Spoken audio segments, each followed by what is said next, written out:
The sacred contract of shadows, why you were chosen. From the moment you were born, something felt different. Perhaps you sensed it in your bones, that the world wasn't quite as others described it. You noticed the lies behind smiles, the silence behind noise. You felt energies, emotions, and truths that others seemed blind to.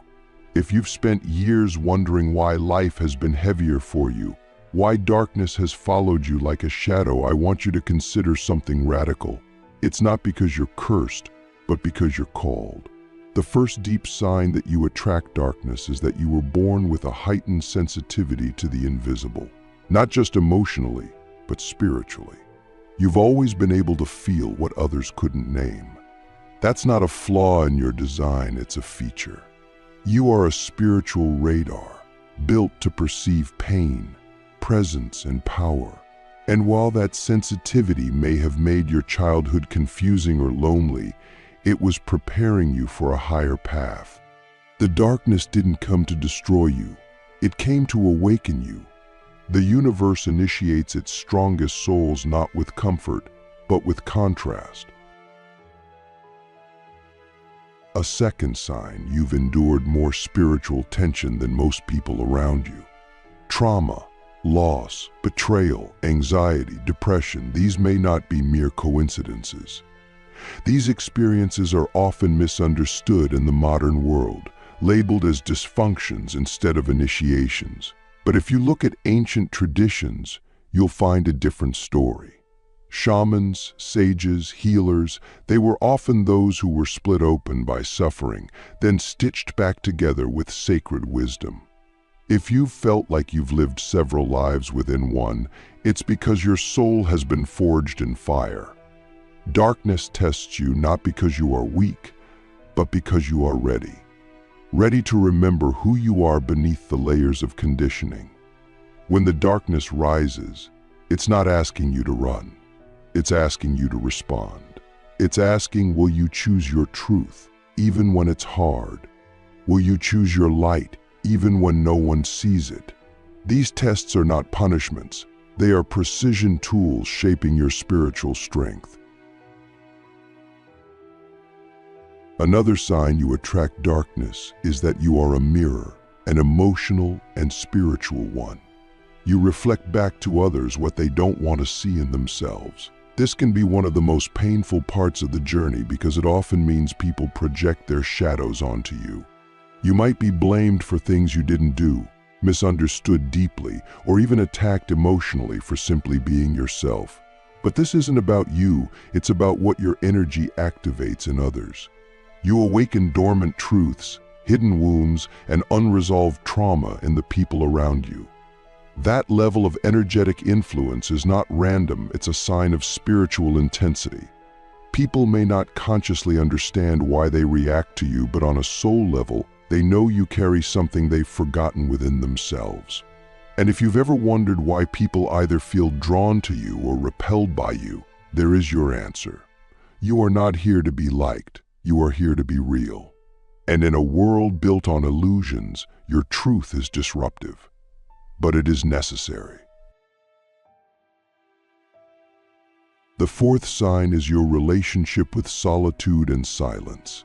While others fear being alone, you've always known that the stillness holds something sacred. And yet that silence can also bring up shadows, old pain, ancestral wounds, buried emotions. Most people distract themselves to avoid these encounters, but you've been forced to face them. And in that confrontation, you've become something rare, someone who can sit with discomfort without being consumed by it. You've learned, sometimes painfully, that darkness doesn't mean the absence of light. It means the light is waiting to be discovered within. This is not just a poetic idea, it's a survival tool. You've had to learn how to create peace from chaos, clarity from confusion. That's not something you find in a book or a retreat. That's something you become through lived experience. And when you emerge from that silence with wisdom, you carry a kind of power that can't be faked. You become a sacred space for others simply by the way you hold your presence. That is not ordinary. That is divine. Another sign is that you've had experiences that defy logic, spiritual, supernatural, or mystical. Perhaps you've had dreams that came true, felt presences in the room when no one was there, or received messages from something greater than yourself. These aren't delusions. They're invitations. You are tuned into a deeper frequency of reality, one most people ignore or suppress. The reason darkness is drawn to you is because you can see it. You recognize it. You feel it. And most importantly, you have the power to transform it. But this requires discernment. Not all spiritual experiences are meant to be followed blindly. You must learn to ground your energy, to protect your field, to trust your intuition over your fear. You are not here to be a victim of the unseen. You are here to become its translator, its alchemist. You walk between worlds, and because of that, you must walk with wisdom. Darkness respects those who respect themselves. It does not bow to fear, it bows to clarity. The sixth sign is that pain has cracked you open, but instead of making you bitter, it made you compassionate. You've learned to feel not just your own suffering, but the suffering of others. You've cried for people you've never met. You've felt the agony of the collective within your own body. This kind of empathy isn't weakness, it's a superpower. It means your heart is still alive in a world that tries to shut hearts down. And that empathy has probably guided your path, maybe even saved your life. It has pushed you to create, to speak, to help, to heal, even when no one asked you to. And though it's exhausting at times, it is also the source of your spiritual resilience. Because when you love this deeply, when you feel this fully, you become a vessel for something much greater than yourself. You become a channel for healing, a lighthouse for those still lost in the storm.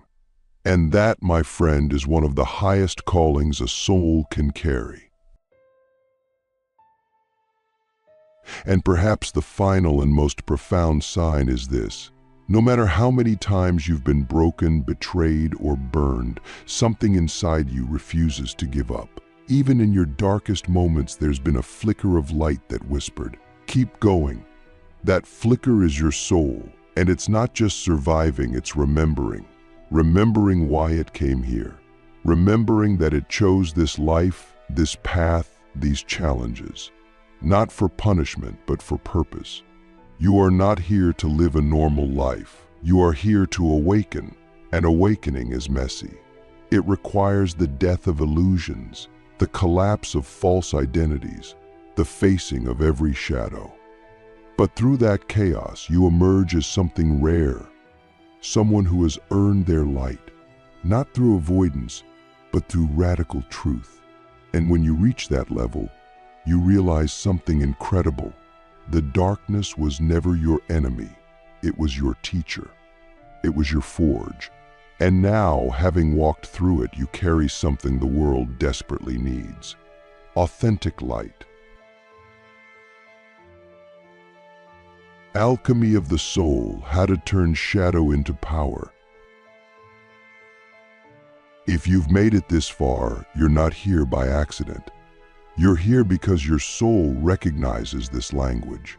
You are remembering something ancient, something buried beneath the noise of your day-to-day life. And now, as we step deeper into this journey together, it's time to move from recognition to mastery. To stop asking, "Why is this happening to me?"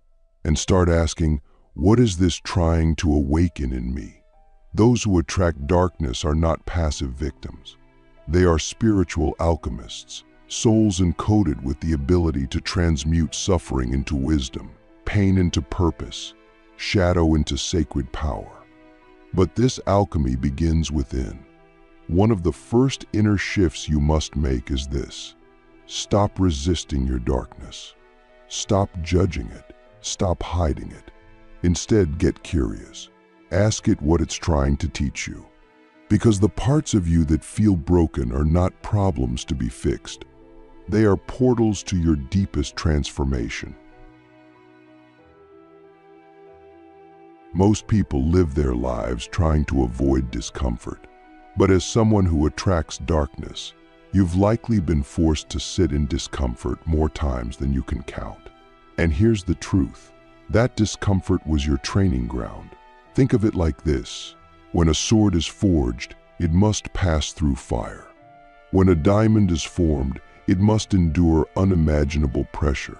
And when a soul is prepared for a great mission, it too must face the fire and the weight. The difference between those who are consumed by darkness and those who rise through it is not strength, it's surrender.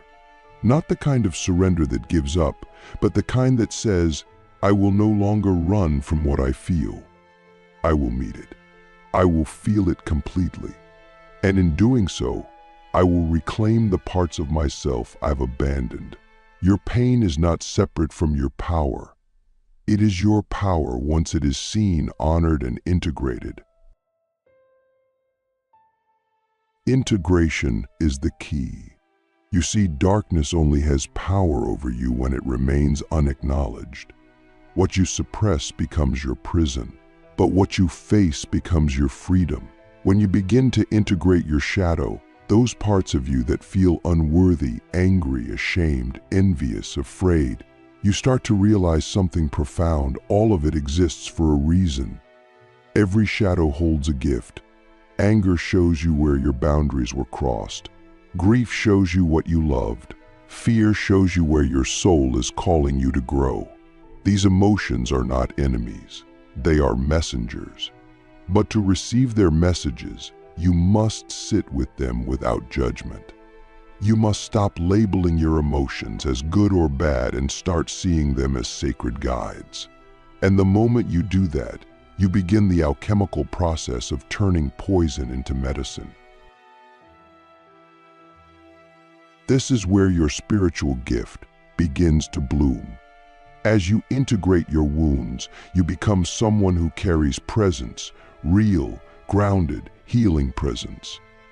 Not the kind that quotes positive affirmations and pretends everything is fine, but the kind that can walk into a room and hold space for other people's pain without flinching. Why? Because you've been there. You've walked through the fire. You've sat with your own nightmares and found light inside them. That kind of presence is rare in this world. It's magnetic. People don't always understand why they feel safe around you, why they open up to you, cry in front of you, confess things they've never told anyone. But on a soul level, they know. You've done the work. You've earned your light. And that light doesn't just shine. It transforms. But here's the deeper truth. Your gift isn't just about helping others. It's about becoming whole within yourself. As long as you believe you are only light, you're denying half of your power. True spiritual mastery is not about ascending into the heavens and escaping the human experience. It's about embodying your full spectrum, light and dark, joy and sorrow, strength and tenderness. This is what the mystics knew. This is what the ancient initiates practiced. They didn't just seek enlightenment, they sought integration. And that's what you're being called into now. Not to be perfect, but to be whole. Not to escape the darkness, but to become the one who walks through it with eyes open, heart soft, and soul on fire. So how do you walk this path without being consumed by the very energies you're called to transform? You must learn spiritual hygiene. Just as we clean our bodies, we must cleanse our energy fields. This means grounding daily, walking in nature, meditating, breathing deeply, journaling. It means setting energetic boundaries, not out of fear, but out of reverence for your vessel. You can't pour from an empty cup. And as someone who attracts darkness, you must be even more intentional about how you protect your peace. Learn to say no without guilt. Learn to rest without shame. Learn to listen to your intuition, especially when it whispers that something or someone is not aligned with your path. Your sensitivity is not a burden. It is a compass. And when you learn to trust it, It will lead you exactly where you need to go. Let me ask you a question that may shift your entire perspective. What if the darkness you've been running from is the very thing that holds the missing piece of your soul? What if it's not the enemy, but the forgotten part of you that longs to come home? This is the paradox of the spiritual path. We think we're here to become something greater, but in truth, we are here to remember who we already are. And that remembering often begins in the shadows. When you stop trying to escape your pain, you begin to uncover your essence. And that essence is not fragile. It is not naive. It is not weak. It is ancient. It is powerful. It is pure awareness wrapped in human experience. And once you know this, once you feel this, you will never fear the darkness again. Because you will understand, you are the light. Not the kind that blinds or denies what's hard, but the kind that illuminates everything it touches, even the shadows. The final initiation, becoming the light that transforms the world. There comes a moment in every spiritual warrior's journey when they stop asking the darkness to leave and start asking it what it came to teach. This is the final initiation, not a moment of arrival, but a sacred turning point. If you've walked through pain, navigated your shadow, and begun the work of inner alchemy, then you've already crossed thresholds most souls never dare to approach. But now, something deeper calls. You are being invited not just to heal, but to embody. Not just to survive, but to serve. You're not here to be defined by what you've been through. You're here to become a living embodiment of what's possible after the storm. This is where your journey becomes a gift to the world, not because you're trying to save it, but because your being becomes a lighthouse for others who are lost in their own inner night. True spiritual power is not loud. It doesn't need to announce itself. It doesn't seek followers or applause. It simply is. It radiates in silence, in presence, in the way you hold yourself with grace, even when chaos surrounds you.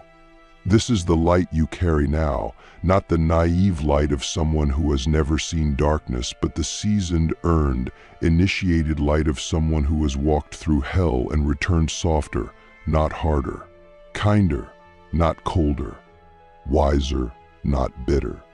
That's not common energy. That's sacred energy. And the world feels it, whether they can name it or not. Your aura speaks before you do. Your energy leaves an imprint. Why? Because you are no longer just a person, you are a frequency, a vibration of truth. And in a world drowning in illusion, that truth is revolutionary. But becoming this doesn't mean you'll never face darkness again. In fact, the more light you carry, the more shadows you will illuminate, not only in others but within yourself. That's the paradox of awakening. It doesn't make life easier, it makes life clearer. You see through the games, you feel the undercurrents, you recognize the wounds behind people's words. And sometimes that awareness feels heavy. But here's the gift. You no longer get lost in it. You observe, you witness, you respond, rather than react. That is mastery. You stop trying to change people who aren't ready. You stop trying to fix what isn't yours. You learn to sit in the center of your own being, grounded and whole. And from that place, you become a mirror of what's possible, not by force, but by example. And this is where your greatest gift reveals itself, embodied light, not borrowed from books or borrowed from teachers, but born of your own descent and return. You've walked through your fears. You've sat with your sorrow. You've made peace with your shadow. And now your light is not a mask, it's your truth. People will feel it in your presence. Your words will carry resonance. Your silence will carry weight. You won't need to prove your worth. You'll simply be it. The healer who has healed themselves. The guide who has first walked the path. The warrior who no longer fights because they've become the field in which battles dissolve. This is the highest level of spiritual service, not doing more, but being more. Not fixing the world, but becoming so fully aligned that the world begins to shift around you. But don't mistake all of this as a destination. This isn't the end of your journey. It's the beginning of a deeper, more sacred one. Because once you embody your light, life will begin to call you into greater expression. You'll feel nudges to speak, to create, to guide, to love in ways you've never allowed yourself to before. Your purpose will no longer be a mystery. It will be a natural extension of who you are. You won't need to force it. You'll simply follow the energy. And this is how darkness becomes your greatest teacher. It stripped away your illusions. It burned away your false identities. It carved space in your soul for something real to emerge. Without the darkness, you would still be asleep.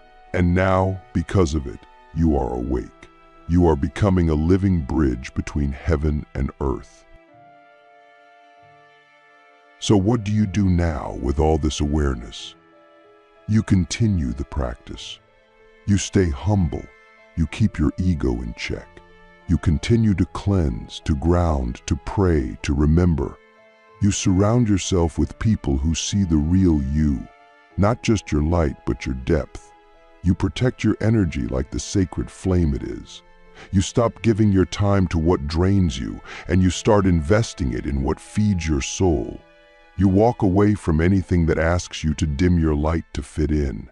And most importantly, you listen deeply, patiently to the voice within. Because that voice is your compass now, and it will never lead you astray. Let me ask you one final question before we close this chapter. What would your life look like if you stopped fearing your darkness and started honoring it? Not as an enemy, but as an ancient ally. What if everything you've been through was not a detour, but a holy design? What if your pain was not a punishment, but a preparation? What if your sensitivity, your scars, your rage, your grief, what if they were all sacred ingredients in your soul's initiation?